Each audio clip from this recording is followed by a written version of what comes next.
Fl-aħħar ta' Marzu li għadda il-Gvern ħatar lil Peter Davis bħala kap eżekuttiv ġdid tal-Air Malta pakkett ta' 500,000 euro fis-sena, tax free.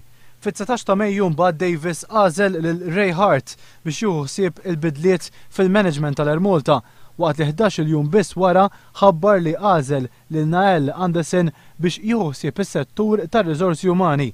Hart u Anderson imexxu flimkien il-kumpanija tal-konsulenza Catalyst ibbażata f'Sydney fl-Awstralja u Peter Davis il-kap eżekuttiv tal-Air Malta ħadem diġà magħhom fis-snin illi għaddew.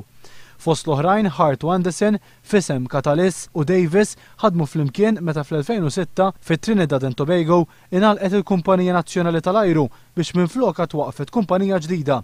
Bħala parti minn dan il-proċess, Davis u l-kumpanija Catalyst kienu ħejjew rapport li kien jaħseb biex ikun hemm tnaqqis fin-numru ta' impjegati u f'mument minnhom Peter Davis kien anke tkellem dwar il-possibilità li l-West Indies Airlines tkun privatizzata.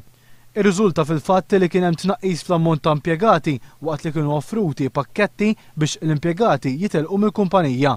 Il-West Indies Airlines kienet naqset numru ta' rotot lejn l-Istati Uniti, il-Kanada u l-Ingilterra u naqset ukoll in-numru ta' ajruplani li kienet qiegħda topera bihom. F'nota interna li bagħat fil-jiem li għaddew lill-impjegati tal-Air Malta, Peter Davis qal li l-proċess ta' ristrutturar tal-Linja Nazzjonali tal-Ajru ser ikun wieħed diffiċli għaliex ser ifisser tnaqqis fin-numru ta' ħaddiema.